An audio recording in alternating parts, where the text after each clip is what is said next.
think they're holding their constituents in contempt by doing that. And so they reacted. Now they're afraid to vote anything.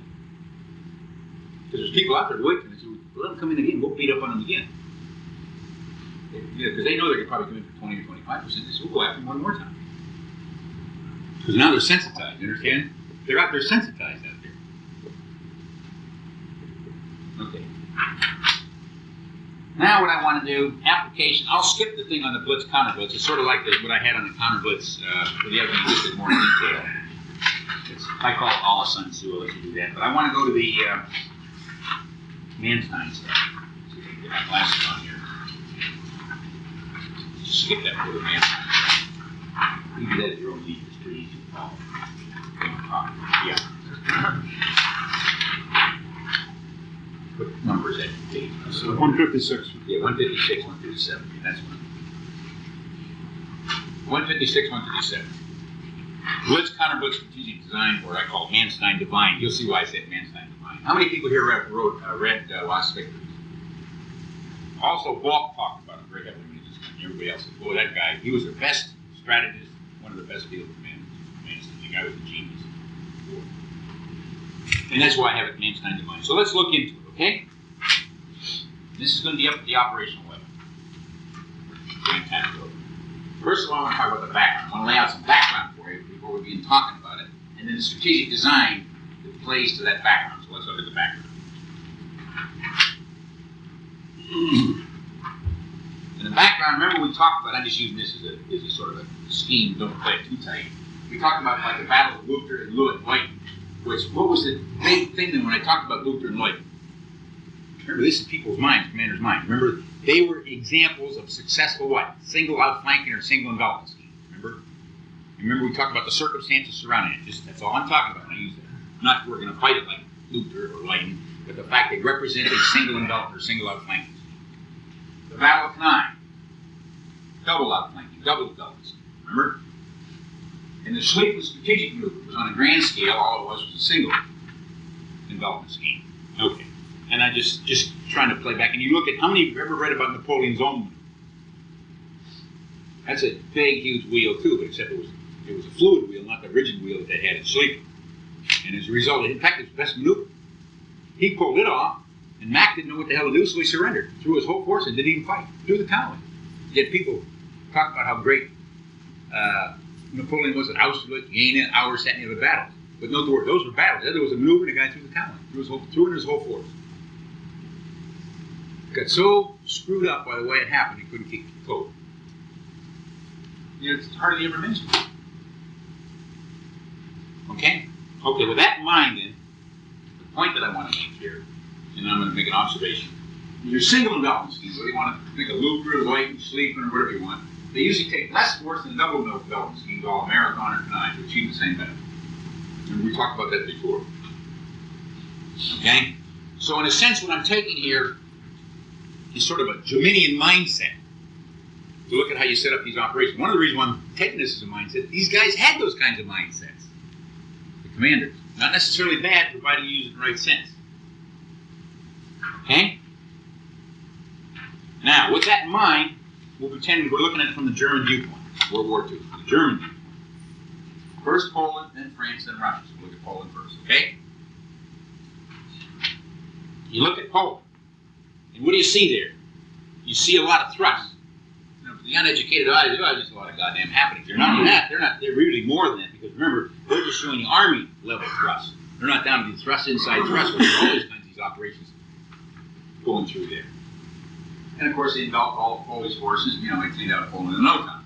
Not only that, you look at that, there's not much of a concentration there, is there? The word concentration doesn't have much of a meaning, there's focus. Okay, and what's my point? In a large scale, what it is, it's a Cannae operation. In other words, a huge double, you know, just look at the flow, it's a huge double envelopment scheme, what would I call Luchter light undertone, because there's more weight that's shifted in this direction than the other direction. So there's sort of a combination of the two. The bag of forces. Now, can you see anything else there? Besides that, I showed you that. If you want to look at it through a Luchter light mindset, is there another mindset you can look at it through? And if so, what is that mindset? Might want to use both. Go ahead. Let's say the Mongols with the flying columns. That's one. Remember the Mongols were doing that kind of stuff. Multiple thrusts. Say it. Multiple thrusts. That's right. It's multiple thrusts. Why are they using multiple thrusts? Let's pin it down. Why are they using these multiple thrusts? That's what I'm trying to pin down. That's exactly right. Confusion? That's great. In other words, the guys can't figure what's going on. Go ahead. To disclose the surfaces and gaps. I didn't hear what you said. Surfaces and gaps. They're playing the surfaces and gaps. That's true. Remember, it doesn't say surface. In fact, in your new manual, FM-1, it doesn't say surface and gap. It says surfaces and gaps. So if you're using the word surfaces and gap, you got to think multiple thrusts. Yet some people still don't. I have to see whether they're going to have success and exploit that. You're not quite getting what I want you to get. I want you to get something really fundamental. You're all saying the right thing. What am I getting at? If I can't penetrate my adversary, how can I envelop him or isolate him? I can't. So the reason why you're having the multiple thrusts is so you can penetrate into a system, isolate the components from one another. What it really is a penetration isolation scheme. So those loop-to-light maneuvers are penetration isolation schemes. You know, if they all walk up on the line and try to go in, they can't penetrate. And that's the idea of the surfaces and gaps. I mean, that's the thought behind it. What are you trying to do? You're trying to duck the surface and shoot the gaps because you're trying to penetrate a system. And then isolate, break down their organic integrity, and then scarf up the components, as you like to call it, and like the military likes to call it, in detail. Scarf them up in detail. But you cut them off at all levels from their supporting, or their support bases, as you might call it, if you want to call it, from their supporting and nourishing elements. So it's simply a penetration isolation scheme. That's all it is. And then, of course, the overload, or to subdue it, at all levels. In this case, I'm just showing the operation level. Okay? And key point you got to keep in mind. Remember, the Germans did have more forces than the Poles. That's an important, in other words, they weren't the deprived aggressor here, to say the least. They had not only more forces, better forces. Because they had tanks, the Poles were trying to run cavalry against tanks in Greek. Okay? Now let's go to France. And you lay that out in two phases.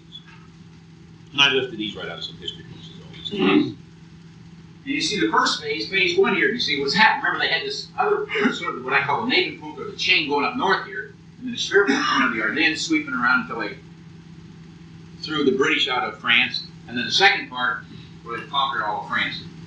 And this is strictly really a loop-to-light operation, single envelopment scheme they're playing out here.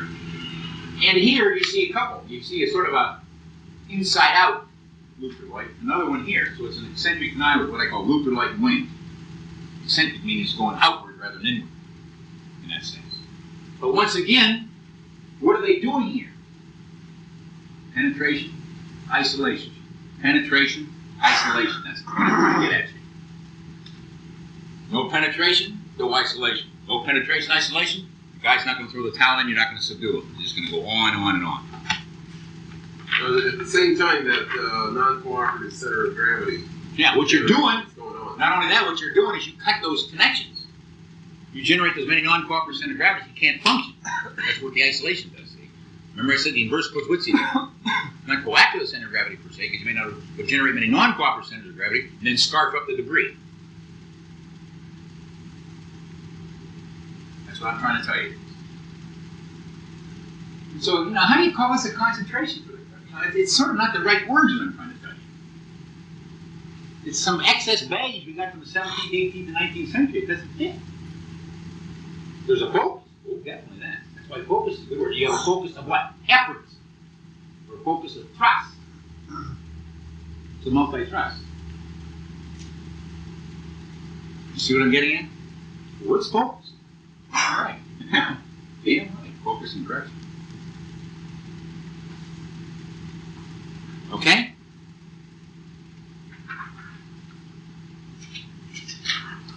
Now, France 1940. Key points. I'm sorry.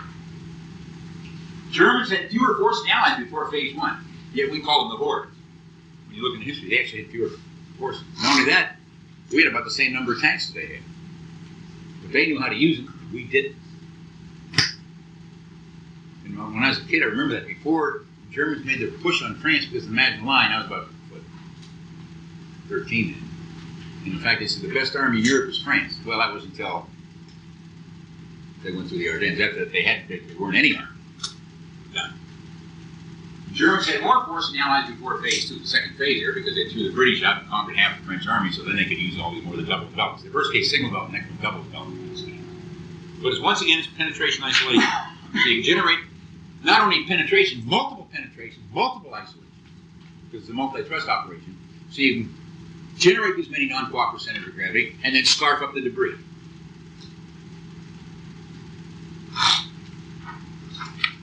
Okay, Russia, 41. And we see here Army Group North, Army Group Center, Army Group South. Their main effort was close to the Army Group Center. But they had a number of efforts here. Look at all this whole front, multiple thrusts. So it's an eccentric canal with two little light wings. Okay? And then, of course, this is the first phase. Of course, another phase of the operation here before the winter weather season. And what you have to understand, the Germans had fewer forces than the Russians.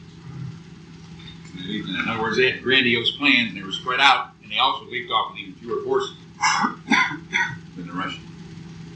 Had fewer forces than the Russians. Okay, now, let's go on to another 1942, what they did. This is Stalingrad campaign. You have Army Group B and Army Group A, which they came down to. The initial intent was to go on and mask off Stalingrad and conquer the Caucasus.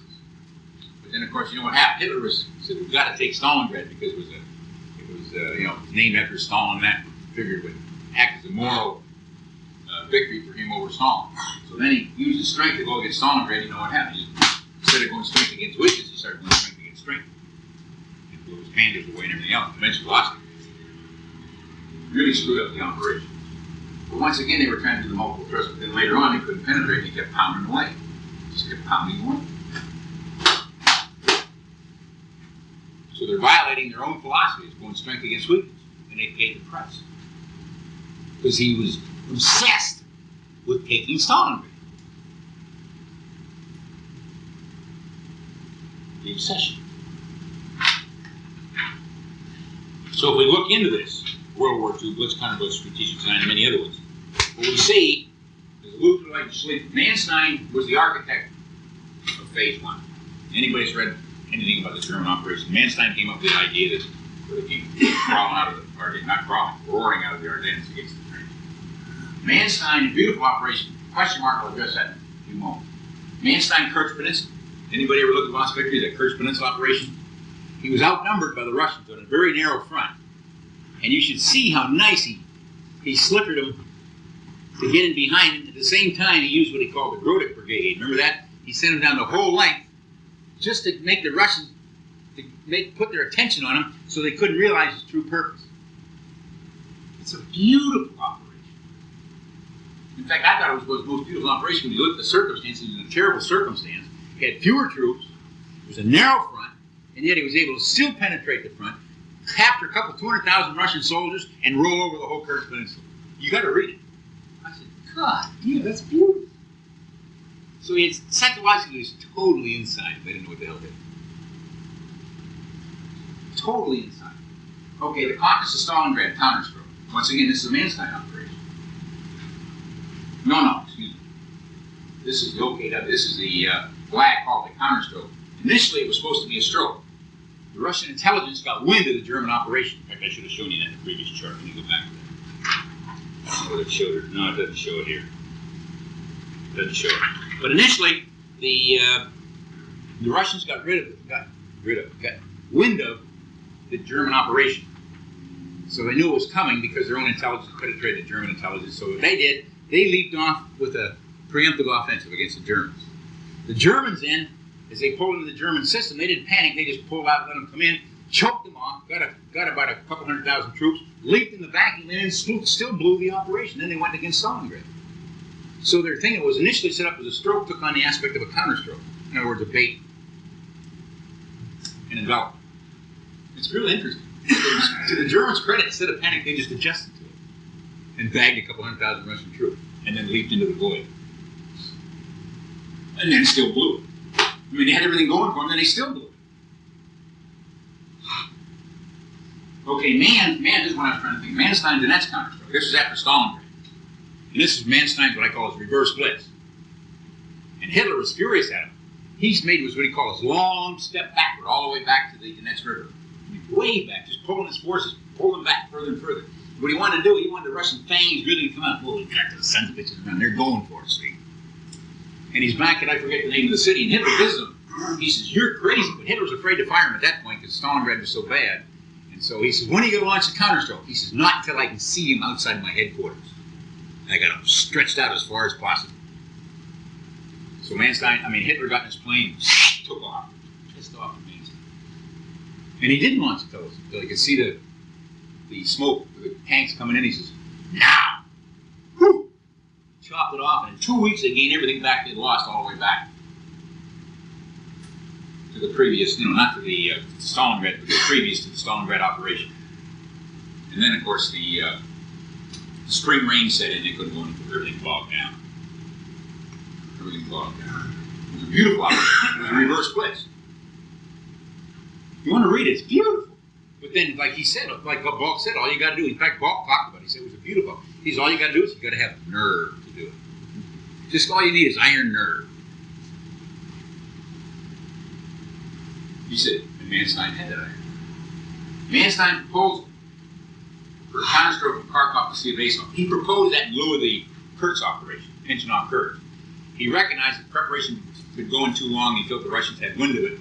And he said, well, why not really thin out our forces down in the southern sector, the southern wing. Thin them out and do it, even though it looks like we're trying to hide it. Don't hide it too much so the Russians can get wind of it because their fangs are still out. They'll make a huge stroke into our system.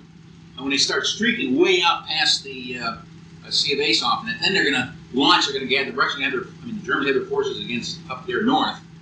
I'll show you what's going to happen with those three charts, I guess, if they got, they have Kharkov, Kharkov here. He wanted to thin out the whole southern sector here and let them go through, and then loop down here, and then pinch him off against the Sea of Azov in the Black Sea and roll him up in the rear, the whole southern Russian wing. And of course, Hitler said, "You're mad. Defend every foot." It was a brilliant idea, because if we can do that, then we'll take out a huge amount of their forces. Then we can go back in the offensive mode again. Disapproved. Wouldn't let them do it. And Balk, a lot of the other guys thought it was good. He said, but they didn't have enough guts to take on Hitler. They should have made more of a noise. Because he was already in a weakened position because of Stalingrad. They said if they would have pushed it, they probably could have pulled that off. So that was downloading. But see, once again, what was they doing? A super reverse blitz. Okay, and then Rundstedt Rommel proposal in Normandy. They wanted to do a similar thing in Normandy. And then, of course, the Ardennes in 45. You know about that. And then the Canaille, Poland 39, France phase 2, Russia 41, and the Kursk operation. You know about that. Okay. Now notice I have question marks up there. Why do I have those there? Well, it's a natural question. How come the Germans didn't attempt the Luftwaffe maneuver? In other words, a single envelopment, grand single envelopment scheme, because they knew they had less forces than the Russians, particularly in 1941. So they didn't get stalled out outside of Moscow. And if they did want to come up with one, well, how would they do it? Guess what you find out in Little Heart? One of the few good things I found in the book. And I'm quoting you on page number of the German general's talk. Note this, he's quoting von Rundstedt. The 1941 operations in Russia, in my opinion, had their main effort directed not first towards Moscow, but towards Leningrad. In other words, you're still going to do it down in the central part of the front, but then you're going to loop up toward the Leningrad area, and then you're going to roll up the northern wing of the Russian forces against the Baltic. The Germans controlled the Baltic at that time, and you'd wipe them out. And then after you got that whole area up there set up, you're going to have a second phase of the operation, a two-prong phase, two large prong, mini-prong, and you're going to loop down out of the Leningrad area, and also the one coming in from the west. And that way, you're going to bag them. You're going to roll up the whole front from north to south. And the advantage of that is the Russian communications, their railroads, and they were very good down that trunk, so they could not only have a good ports for all that having it, but they just roll up the whole front, and just like a huge Venetian blind, take out the whole front all the way down to the C of A saw. Just pumping them in, roll up, pump them in, and roll up. But then what we don't know is what they thought about it ahead of time. And the advantage of that is, one, the Germans controlled the Baltic. Two, the communications up north were better so they could make that operation. Three, the other advantage of it is because the north-south communications were very good, where they had a problem with that, the transportation going directly into Russia. The railroads, the roads, and all that kind of stuff. And so we saw, what I don't know is whether that was proposed ahead of time. I looked it up very carefully, I couldn't see it. It looks like Brunstedt thought of this after the fact, not before the fact. Because I talked to Balkan, I mentioned it, this idea.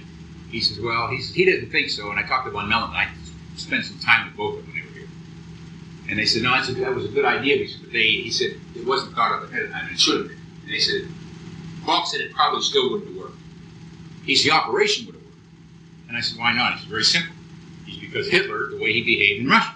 We had him, we said we probably could have won the other way because the people were on our side, but then he came down heavy-handed with the SS group, and of course then they turned against him. You know, it's amazing how many times I've found that in military history where generals after the fact, including a lot of American generals, you know, tell you these ideas, and I've done the same thing. I've looked to see if they were thinking about it before. And usually they haven't, but after the fact, I think what they're doing. So then, therefore, I said, okay, I'll give him credit for it, even if it's happened, is to do that kind of an operation, which does what goes after the fact. And of course, here's the message I'm trying to convey to you here on their side. And one of the problems the Germans have is, you know, we reformers have been criticized for using a lot of the German ideas. And they say, after all, we lost the war. But you got to ask yourself, at what level they lose the war? They didn't lose it at the tactical level. They lost it at what? The strategic level. They did not lose it at tactical. They lost it at the strategic level. That's where they lost it. Their tactics were superb. Their strategies sucked. So the British and the Americans, particularly the British and the Russians and the Americans, actually did a better job of strategy. They lost the strategic level where they lost it. Okay, with that in mind, let's go to the wrap. Any questions on what I told you? But note, through all that, what is the name? What is the theme? It's always that penetration isolation where you might bias it one way or the other way, and you're doing it many levels, so you can just pull that guy apart, generate those many non-cooperative centers of gravity, and then just scarf him up.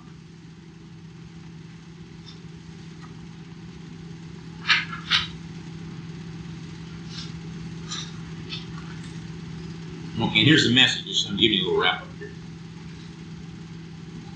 Sometime we'll be done here about 10 minutes now.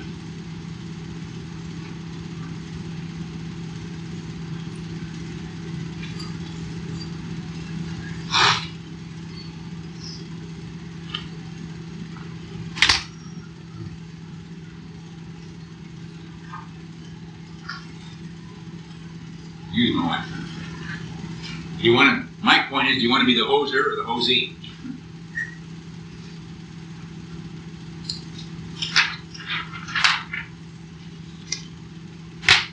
Okay, continuing that then, here's the game you're sort of playing.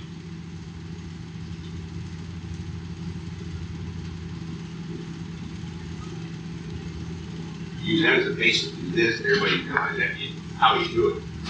Quite simple, you do it all levels.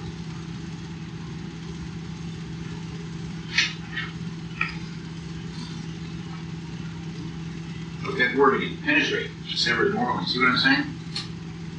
Probably should underline it, but I don't mind underlining all the time. Without the penetration, you can't get there from here, so I'm trying to tell you.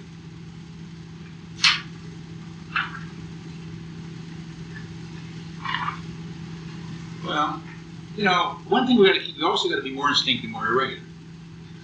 Why do we go to camouflage uniform? Why do I not wear, you know, red coats and white trousers and all that? Because, you know, you kind of reveal who you are. So what you try to do is you try to blend into the background. That's why we go then. There's other ways to blend in the background. To operate in irregular fashion so they can't do it for you. And all the things you can do so the other guy can't discern what you're up to. And frequently change what you're doing so you're always giving a screwed up picture of what's going on. Don't let your troops get comfortable, because then you're going to get sandtabled. They're going to want to get, oh, I got an idea. Once again, while you're there, the enemy wrecking intelligence is always working a problem on you in a patrol action. They're going to start knowing your outlines, and they can start to figure out where your weaknesses are. They're going to be able to penetrate that and cause you problems. But if you're moving about, you're giving, you know, you're screwing up their mental picture all the time.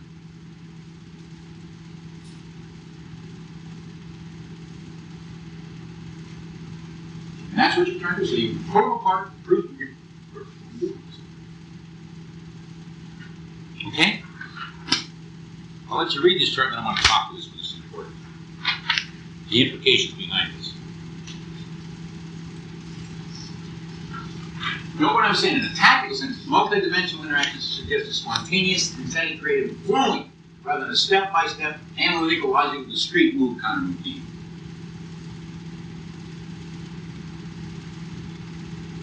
And then, of course, the two dash statements below that related.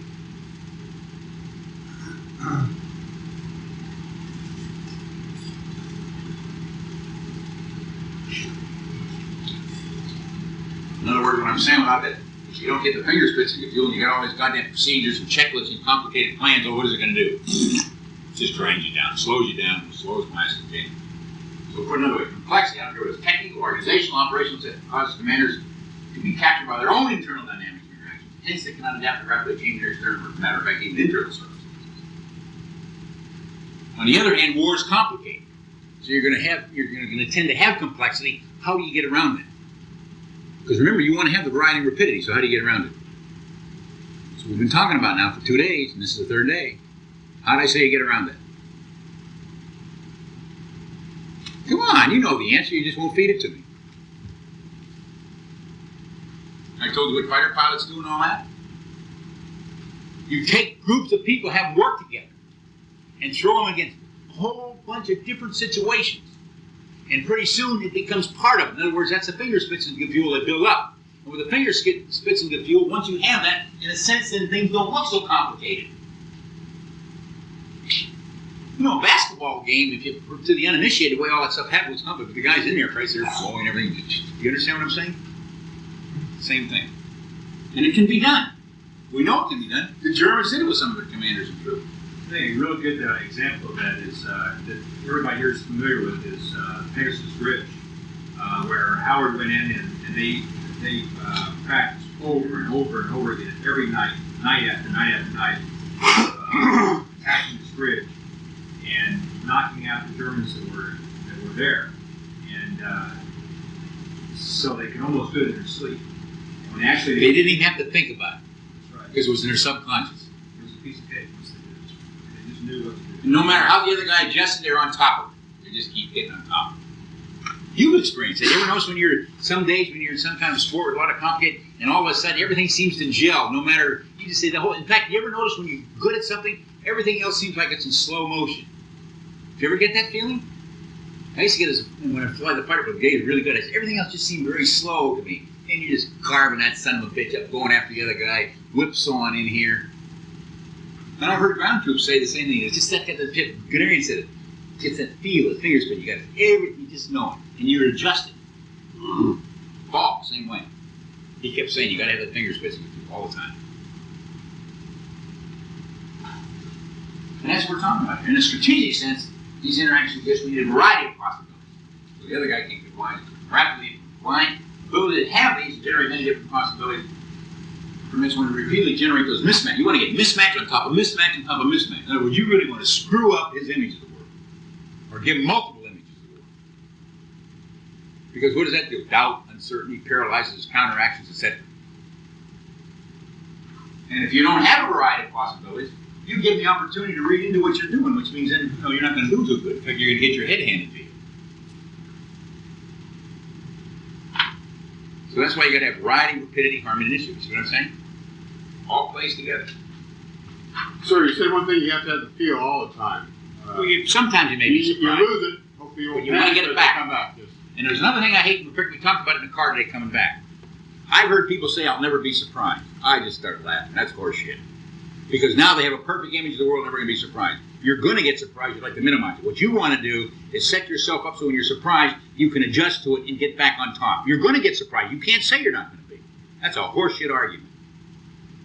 The question is, can you cope with it? And if you've learned how to do all these different things, you start gathering yourself together to try to get back. And you may have some problems, but you gather yourself together and get back on top of it. And just your example you use about the basketball team, you got to fight saying time out, time out. You have to be patient enough to work through it. That's right. That's hard too. But I've heard guys say, oh, I've heard this. Get the hell out of here. It's bullshit. In other words, you're God, you're a perfect human being. What's going on? You ever heard guys say they're not going to get surprised? They're going to set themselves up so they're never going to be surprised? Huh? I know some of you heard it. I can't believe you haven't. I've heard people say it. I just laugh. Now, if you want to say we want to set ourselves up so we're not surprised all the time, you want to diminish the possibility of it, that's a different thing. But nevertheless, you've got to be expecting when you get a surprise, you're going to get on top of it.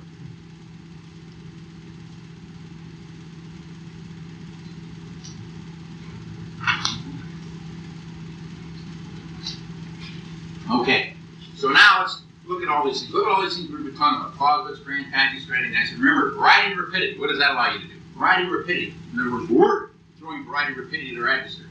Allows you to magnify adversary correctly, stretch out his time to respond in direct ways. It's going to take him longer to cope.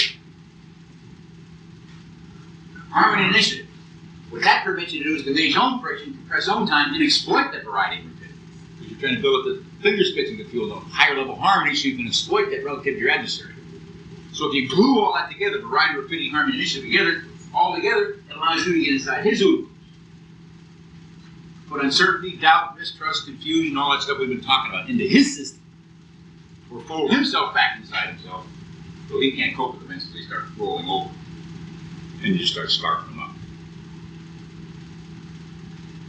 And simultaneously, by looking through these things, evolve and exploit insight each of them as a basis to shape or influence events, etc. In other words, we're looking at it from a destructive viewpoint up here and a constructive viewpoint down here primarily.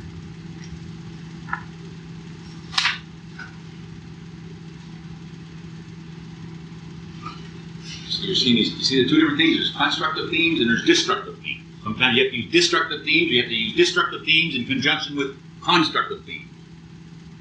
Not just we're going to bomb the bastards back to the Stone Ages. Because then they get mad and they fight longer and harder.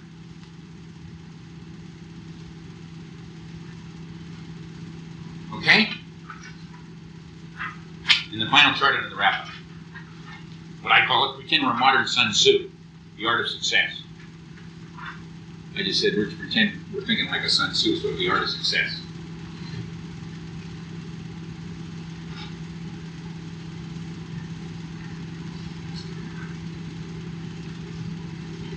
And see, that's your game when you're in a conflict situation. You're always playing a destructive weight against a constructive. It's guerrilla war, regular war. Today, with vast communication, you need those third parties out there, otherwise they can cause you enormous problems.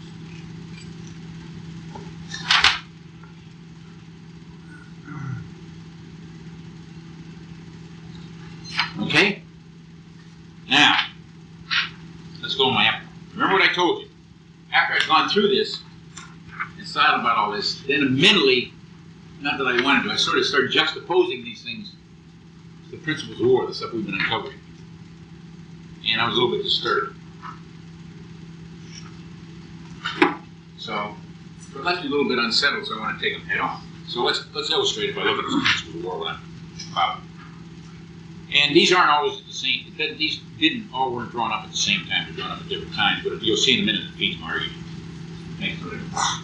The USA, you've seen the United Kingdom. In fact, ours are very similar to the United Kingdom because actually we got them from JFC Fuller. We modified them a little bit, but basically they're about the same.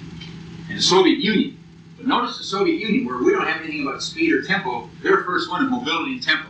Where in the hell did they get that? Because they got their head handed to them in the first part of the Blitzkrieg. They didn't have it before World War II. And Fuller, after he wrote the Principles of War, shortly afterwards says, oh, this is a bunch of... Yeah. After he put it together, he said, when he saw people were using it, he says, toss it out, it's bullshit. In fact, And then guess what we did? We went for it even harder. In fact, way before That's right, that's exactly right. That's exactly what Fuller did. I'm glad you mentioned In that. fact, way before, years before he said toss it out, it's bullshit, he kept changing it. And I think it was in 1925, we looked at them and adopted them, and they stayed in concrete ever since. And then he changed them for several years, and then finally threw them all out. Yeah. And the American ones and the British ones initially looked exactly I think they were the same. exactly In fact, ours lasted longer. We kept his old ones longer than the British. The British list in 1925 would have been just like our list. Yeah. And ours stayed in concrete the longest. Now these were drawn up by the Soviet Union were after World War II. And some of you people might have read some of those USAF translated documents, the operational art, they've got it listed here. You know, the book by Sopkin. You know, the one, you're familiar with the book I'm talking about, by Sopkin? And that's what it is. You can just look him up and you'll see him all. He has long, goddamn dialectic conversations on him. Most of it's horseshit, but you know, they don't get 30. I think it's about, if they don't have 1/3 of their document full of dialectical materialism, they won't publish it. And so you got to work your way through all that baloney. It's terrible stuff to read. You know, every time I read that stuff, I got to sit there every 5 minutes and say, "Hang in there, boy, it's going to get better," knowing it's not. Knowing that it's not. It's terrible. Drink a lot of coffee. Come on, Tiger, it's going to get better. I'm giving myself a pep talk, knowing that it's never going to get any better. I got to deceive myself. And then France, you'll see this: concentrates efforts, freedom of action, economy of war. In fact, they have different ones in their country. They argue about, you know, the typical French, you know, different factions have different principles of war. That kind of thing. And then, of course, the Germans, they might have them now. They didn't even have it. Wasn't that interesting? They didn't even have principles. I don't know what they do. Do they have them now? I don't even know. They might. I figured after they might have learned from us. But they don't even have principles. So the question is, you know, will the real principles stand up? Who's right, who's wrong, or what are we talking about here? And here's my critique.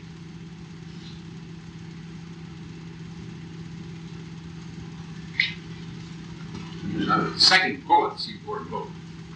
In other words, you know, Newton's second law of motion is not different for different countries. It either fits or the goddamn thing doesn't fit.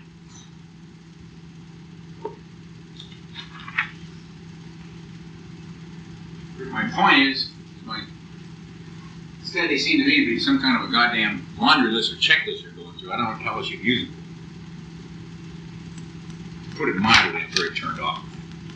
Not only that, they got them mixed up. Let me go back to the list again. Basically, got input mixed up with output and all that. You look at it, I got it all. This is us, or well, check this. You know, the objective, offensive, massive maneuver, security, surprise. That's output. Some of them are input. Then that's output. They can't even separate the input from the output. Right? Surprise if you're getting the other guy. Concentration is what you do. Same with the Soviet Union. Mobility, tempo, surprise, output. I mean, that's what you're trying to get out of your adversary. Mobility gets you. So the whole thing's all gomered up. That's my point. See what I'm getting into? What do you do, and what are you trying to get out of the other guy? So the thing is, let's put it this way. It's not too not really. In any case, maybe there's an alternative possibility way to think about this. None of that. I wouldn't get too keen in some of these scientific principles. They're blowing a lot of them over right now. You got stuff, you know, the superconductors, you know, they had theories to explain that, now they don't explain it. They get turned over. Not as frequently, but they get turned over. Or maybe not the whole thing, but certain aspects.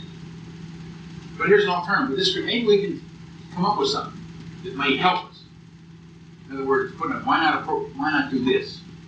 We need some guidance. We evolve states to reflect at least the conflict dynamics in some kind of a connected sense where it plays together.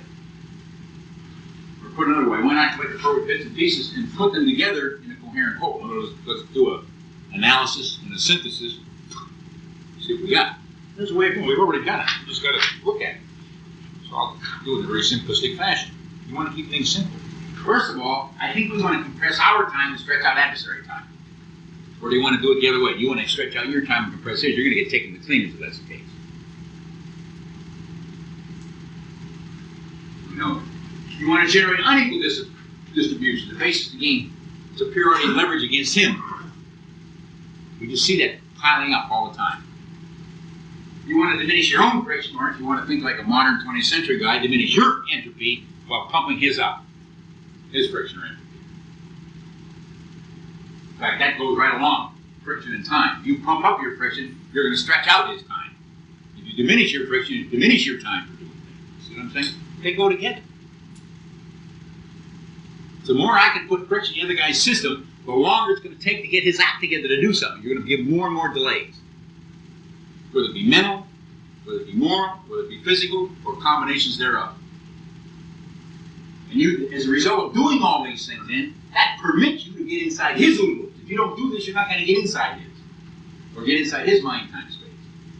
All this together allows you to penetrate his organism and pull him down and bring about his collapse. That's the destructive side. At the same time, you want to amplify our spiritual strength, drain away his and attract the uncommitted. So let's glue it all together. And this is my last chart. 5 of 9. Here's the central theme, what we've been talking about through the whole presentation, in a very simplistic way.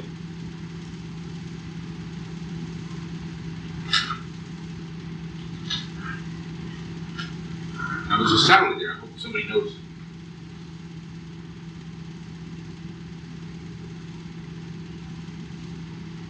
It's my last chart.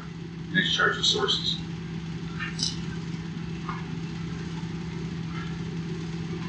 You see it? Well, the noble philosophy is not stated. It needs to be the theme, the element of the theme. That's not what we I'm have to actually construct it. You have to construct that, that's correct. But there's, apart from that, there's a point that I'm trying to make.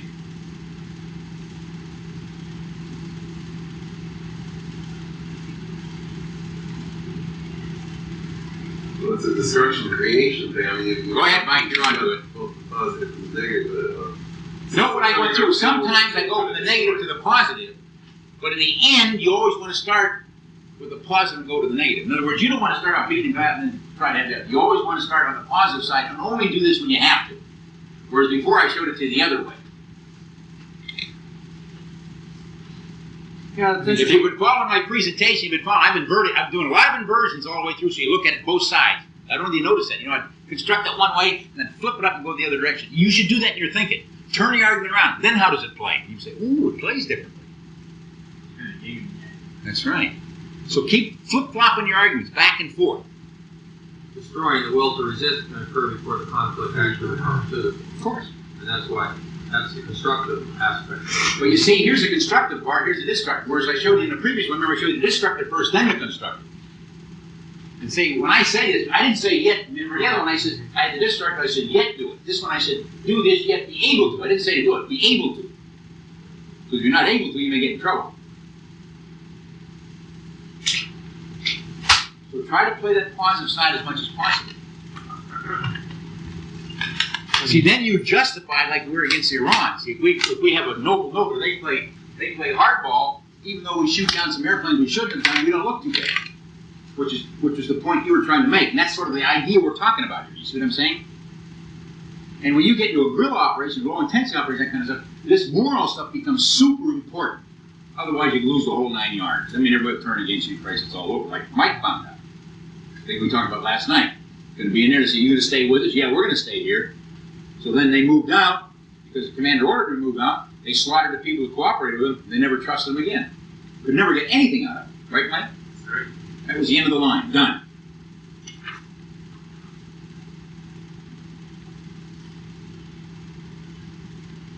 So you people can't just be combat officers and sticking something into somebody or shooting somebody at them. You got to think in many different ways nowadays. It's a much more complicated world. Particularly as officers. And otherwise you can go with it. I mean, you know, not because you're malicious, because you really didn't think it through. I just want to make sure I get it straight. You can work either side. You can go from constructive to destructive or vice versa. That's right. If you do that, But keep in mind when you're doing it, keep in mind of the situation, whether you have justification certain way, because remember, you want in the end to have that moral support all over so you can lever your adversary rather than him levering you. Can I ask one more And it's question? particularly true in a guerrilla or what we now call LIC, low intensity conflict. You do that, you go from destructive to constructive. Is it not another way of saying it? You're reacting. You're on the react. You're in a reactive. If you're forced to go to the destructive, proactive. if you're forced to go to the destructive, in a sense, you're already reacting. That's exactly right. Just You got it. You got it. I mean, you have no choice. But in any case, if you have to do it, try to get over the constructive as fast as you can. You still may have to do it. Try to get it there as quickly as you can. Do it. But it's interesting in World War II when we get into that conflict. I mean, we hit them so hard and so fast, destructively, and then came on as the good guys at the end. It's interesting. The point is that, however this sounds, we won. We that were one justified. with no problem. We were justified because of the way Hitler behaved. He was a badass from beginning to end.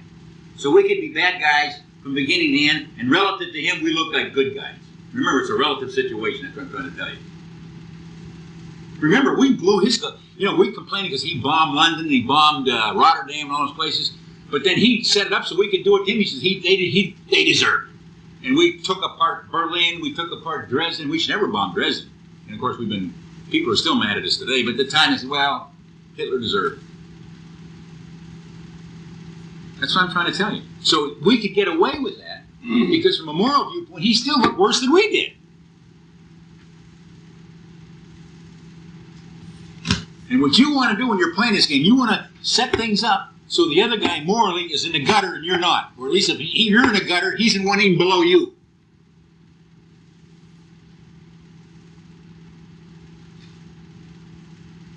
Very important. See, that's why he was making the point he was making. We got away with some stuff that would happen at a different time. Guys would have got fired. We would have been in deep trouble. Shoot some arrows. Go ahead and shoot some arrows. Bring on the other guy. Be careful, because then if you do something like that and you play a game like that, and then it surfaces that you did that, then you're in really deep I goes. was suggesting that may have happened. Oh, okay. The dirty play that's real world. I understand. Okay, so.